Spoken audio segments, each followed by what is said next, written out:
Well, I should have said part 2 on that video, shouldn't I? So Zombie Weaver, and the time index, if I can't even see the damn glasses right now, sorry about that. It's the 23rd of October. It is Monday, it is 3:22 in the morning. How's that grab you? The last video I was talking about was the old days concerning about the food coupons and the embarrassment and the stigma and how people usually looked at you with an evil eye at the register. But now I'm here to tell you the modern day version of the damn thing. You don't go into a county building and expect to give people grief about it. And if you happen to do that, say goodbye to whatever kind of help you were going to get in the first place. I had said in the earlier version how it was painful at times using the food stamps, and not to mention getting the process going, dealing with the people in the process. And then the real fun was going over to your favorite stores, talking to your favorite clerks, and having the strangers back at you, screaming and yelling because you're producing the paperwork necessary to feed your family for the month. They didn't want to be inconvenienced by it. Times have changed. When the federal government rolled out the food stamp program and the states were doing the old state aid on this thing, if you're lucky enough in certain counties, you're actually able to be given state some cash aid with the food stamps. The counties these days, like back then, were the ones administering it all. And it was a nightmare which particular buildings you get to go into for it. Sometimes they didn't label them, you just had to know which ones they were. Some buildings actually did label, but the other ones doing the distributing for the food coupons, they weren't going to label those damn things. Too many people would be robbed in those, and they were. Back in the 60s and 70s and early 80s, they were. And they didn't see any security guards, except at the processing places, where they get you through the paperwork. But now, worse. You're going to ask me, well, how the hell does that happen? Now, how do you know about these things? Because I'm not a guru and everything. Yeah, here comes a disclaimer now. I have been through a hell of a lot of shit in my 55 years of fame. I don't have a letter to my name concerning about any kind of doctorate or anything else like that. 55-year-old Florida college student has lived and observed too damn much, so I'm not an expert. I just tell you what I know. That's about it. So enough of the disclaimer. The process of going through the food stamps is after you've gone through the program once or twice, sometimes they'll remember you and other times they'll dump your information. Unless of course you got long ass computer memories of how many times you've been through the system before they got to the digital age, when they actually could program your name and your number in there and find out, oh, you're a frequent flyer.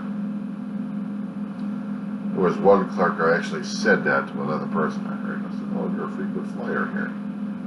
What the hell happened? Well, and they get the spiel. Sometimes they get it, and sometimes they don't. I love it when you go through the system. It's real fun. I miss the old days. It's the old paperwork processing. But how things are these days is so damn fast, and the cards are so damn convenient. We've 40 years of convenience working with the damn pieces of plastic. Go figure. Sometimes people can actually use them for collections. Yeah, this is my card that I actually have for a collector's item over here, because when I was poor and destitute, I've got a Foodstamp card. Haha.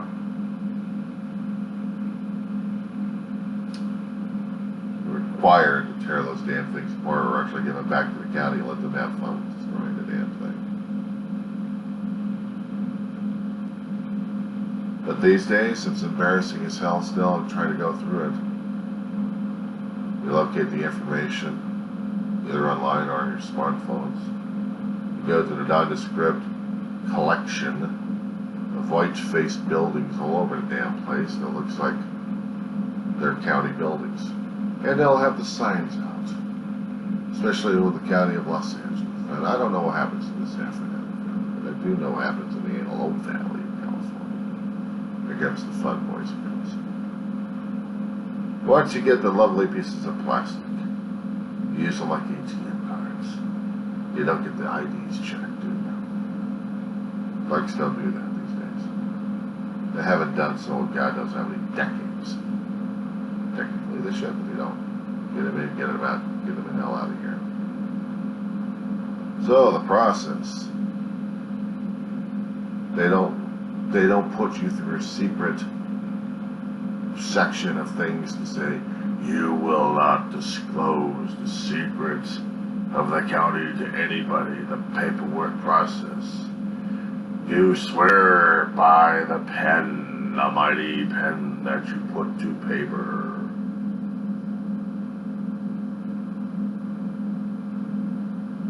I don't know if they have county people actually ever thought of doing that in the first place. Those who've been in the system, you know what kind of a pain in the ass it is. You go to the places, you're trying to get all the information necessary. Word of mouth is usually the best way of learning what the process is all about. And then you have to go through the actual experiences and then look at the old person with the evil eye and say, you didn't tell me about this damn thing here, or this, or this, or this, or this. In my days, when I was in between jobs,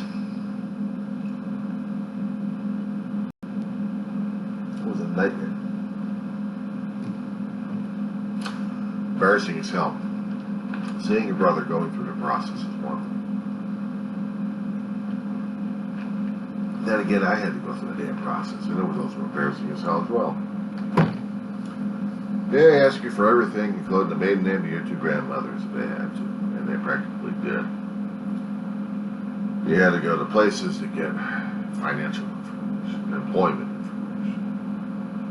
And after you had all the paperwork gathered at this point, friends of perfect friends, then you go into the line. But of course, you are told to get there early in the morning. You get there at a certain point. You can't get in the building and don't get out until maybe at midnight. If you're lucky. Not midnight. No, not until closing the place.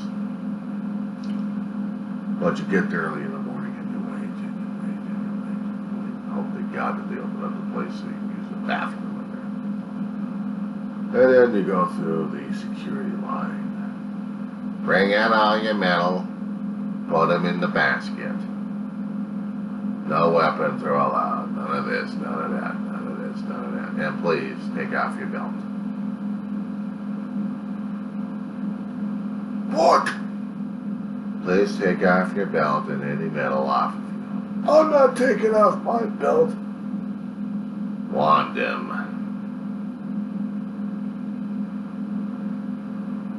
Okay, fine, I'll take off the belt.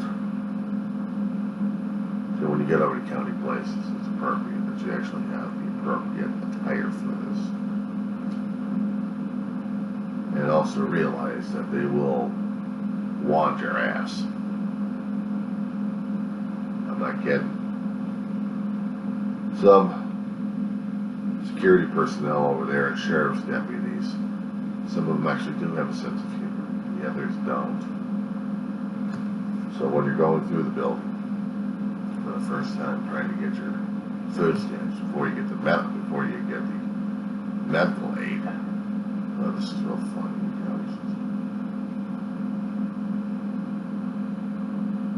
And then you go through it.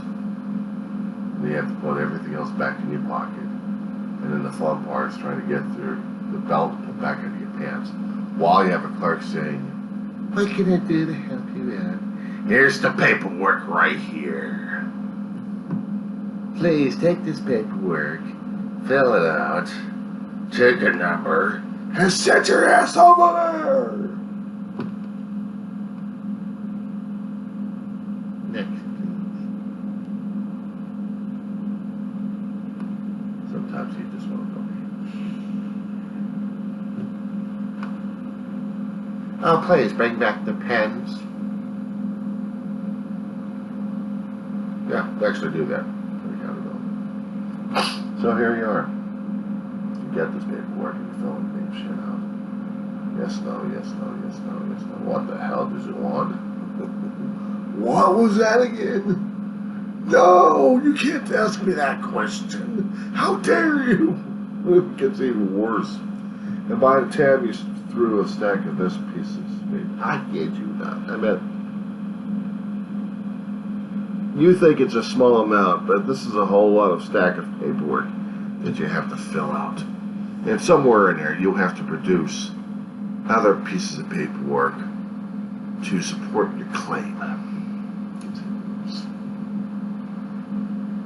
Well, this number come over to this particular gate over here. Is this number over here? We're coming, hold your horses. How can I help you? Can I see the paperwork, please? Oh, yes. You missed the part over here. Okay, let's see. We got the other paperwork over here. Okay. Okay, here's your other hand. Listen to your name for your worker. When you hear your name, go over to the interview booth. Thank you very much. Well, such and such, be ready to get over here, please. Number such and such, please. Good. The fun part is when you start looking at everybody else in the place. You get there early enough in the morning, and you're seeing how many people are either destitute or trying to be destitute. Some actually lost their jobs due to injury, financial economics, personal tragedies. Well before COVID crap hit. Well before COVID crap hit. And you hear the horror stories from people left and right. We all share them. And then inside the office, we're dead silent. Except for some of those who like to bring out the damn cell phones or whatever they've got and play music like crazy. Of course, we're told by security guards to shut it off. No noise. This is a library, by the way. A library of paperwork and of processing they need to hear. Now, every once in a while, you'll get a, I don't have to do anything. I am an American. Why, what are you doing to me? You're picking me up. You're taking me outside. Why are you doing that to me? I need help. Sure, we'll get you to help you out to the damn lot over there. Tell yourself not to come back until tomorrow. But I need help now. You can't do this to me. I am an American. Once in a while I hear something like that happen. I've heard something like that. And other times it's like, well, when you have two people fighting over personal items, you don't even realize what the hell's going on, and it becomes a free-for-all. 4 or 5 guards come out of nowhere and start dragging the poor people outside. Here comes the sheriff's units, taking the poor people out of here. God, what a mess. Meanwhile, the clerks are still working their jobs. The process rolls on. Master such and such. Second call to the interview room, number such and such. I didn't hear it the first time because of the melee happening over here, so you got a few seconds to get your ass over there with the rest of your gear. And then, what happened over there? What else is new? So, what can I do for you today? Well, I need cachet and I need food and let's see the paperwork. Now, do you have this? Do you have that? Do you have this? Do you have that? Do you have this? And do you have that? Here you go. Not exactly what I asked for, was it? This is all I got. Okay, let's see what we work with. You sure you had that much? You sure you did? Oh my God, sometimes the questions are a little bit more personal than you thought. if you were nice enough, if you were nice and personal enough to the clerk, you survived the damn thing. But if you came in with an attitude, oh my God, it became the worst nightmare. And I had to see with the corner of my eye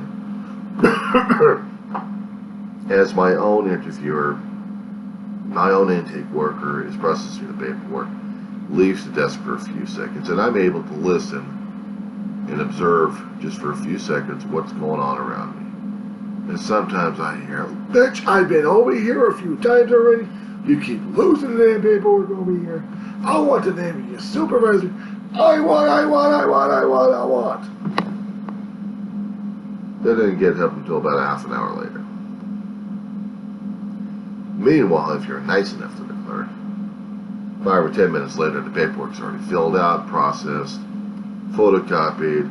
I want you to wait for your turn, and you're going to listen for your name. Wait a second, you kids helping, I don't get them. I want the supervisor's name now, right now. And you're hearing this on the other side of you. I know because I've been through the damn process. So here I am sitting in a chair, waiting for my name to get mentioned. I'll go into a small room, get the fingerprint processing, the mug shot, just so that I can have something on our computer records, you know. Not the tongue sticking out. Smile! Why? I'll show you a mug shot.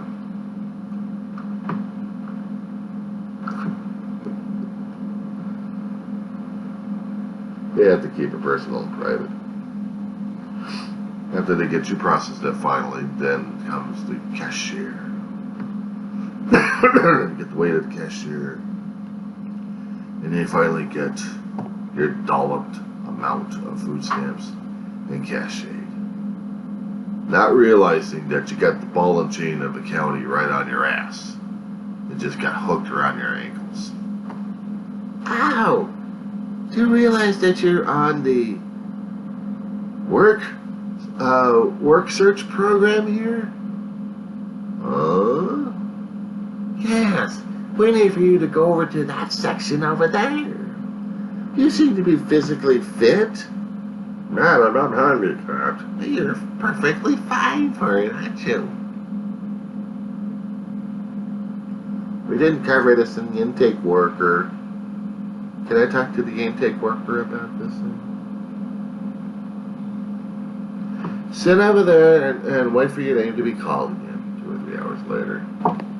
Gotta get the paperwork straightened out. Now for me, I'm disabled. I come in with a damn cane, they know it. Go to the medical records. Talk to who I saw for medical stuff. Oh, you're going through the disability.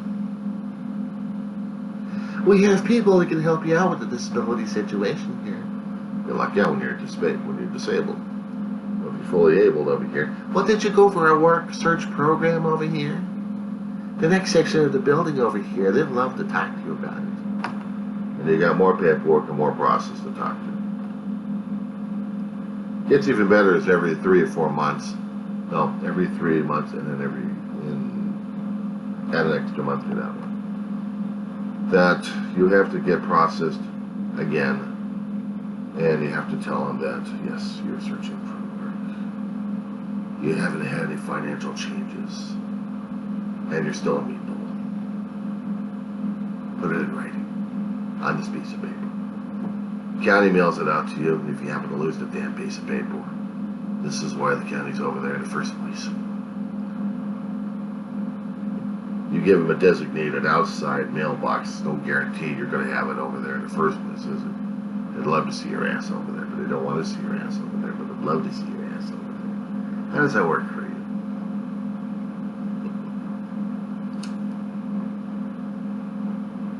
So yeah, go to the damn paperwork, chat with the intake worker, again, paperwork filled out, stamped, okay, you're out of there.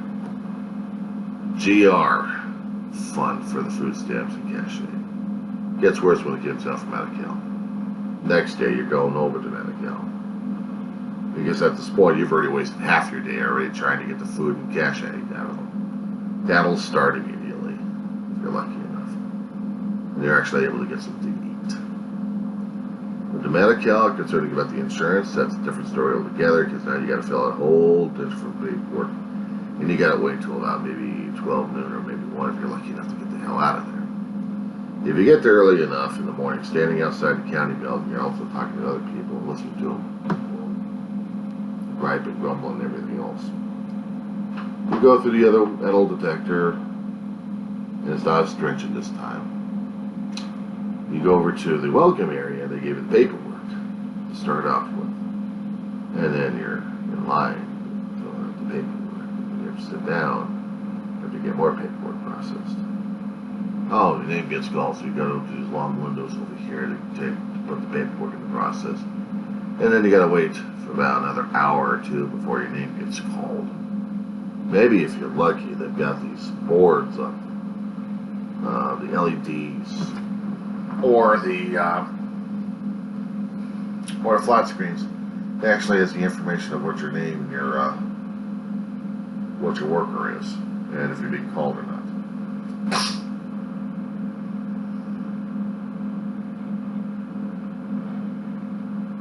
You gotta talk to your intake worker. It takes about half an hour now before you get to process. All out, the county takes you about 2 days to get through it. You get both your medical and your food and cash. Then after that, you think it's fun. As I said before, between 3 and 4 months, you still have to go back in and turn in paperwork left and right. The one thing I understand about a county when you're living in it, they love bureaucracy. Live it. Because once you put your name in the affidavit on that thing, you're screwed. I swear by this person over here that I am telling the truth. Despite the fact I can cross my fingers behind my back and went over here and press my toes. And the book I swore on was not the Holy Bible, but a cookbook. I swore on a cookbook. Didn't count for much. What gets to me sometimes is when I'm at the county building, sometimes I can see people with bling trying to get life support. And growing up, I've also heard the scams out there regarding the Foodstamps situation. That's why when you go into county buildings and you're filling out the paperwork, you pay attention to every detail around the place. It's boring as hell, but the details help. Because you look and see whether or not anybody that you know of or ran into the lines are actually on their wall of shame. The wall of shame being that they've already been committing fraud left and right. They got caught. You keep it to yourself. Because if you happen to know the face on there, well, you're screwed, aren't you? What do you mean you know this guy? Hey, we got another one over here. Let's put him into the security office. Now, what do you mean you know this guy? Well, I seen this guy before over here. He came in around last year. What happened with this guy? We had a nice talk to in the line over there, and he was telling me a few things. He had some things wearing around his neck over here, and some rings on his finger over here. That was about it. It looked like he was a $1 million businessman coming in there. What the hell's he going in there for Foodstamps for in the first place? You got bling on here. You know this guy. Oh, I met him in the line. That's what he is. My neighbor next door. Ah!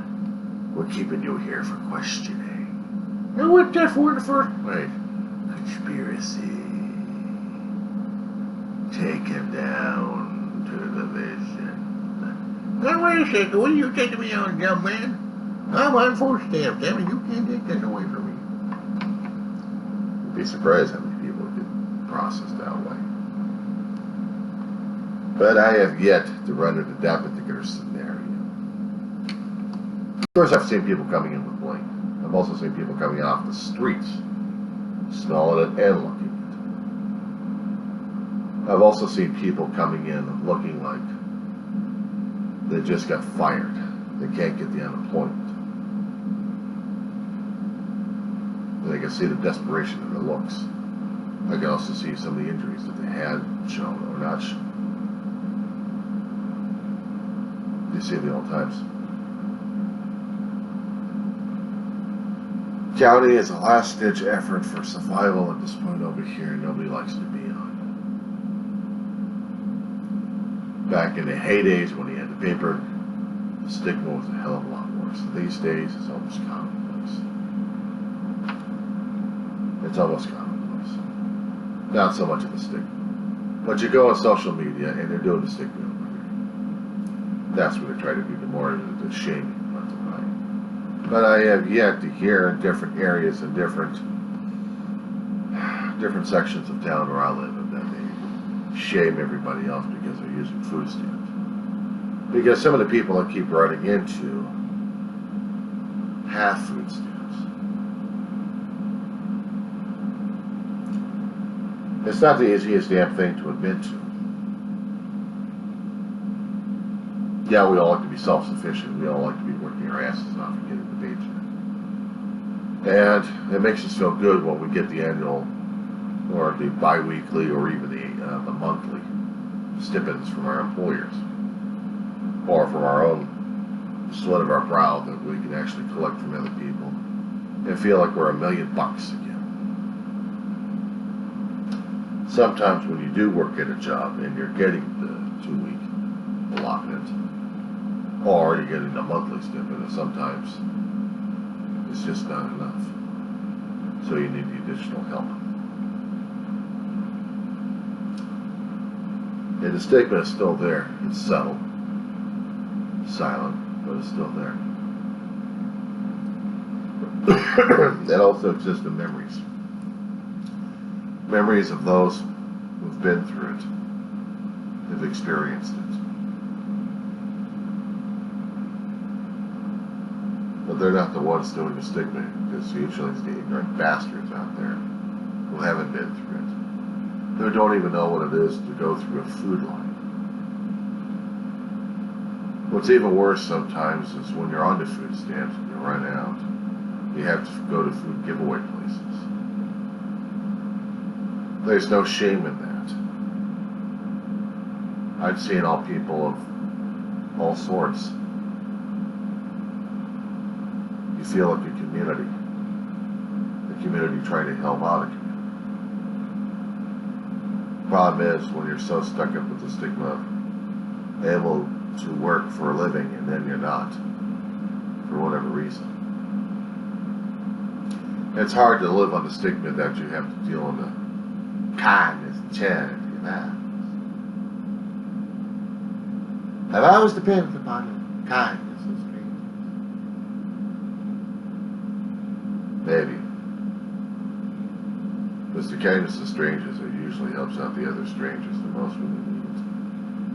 And you can't keep knocking down that kind of stigma. I know. On both sides of the aisle. Bad boys and girls.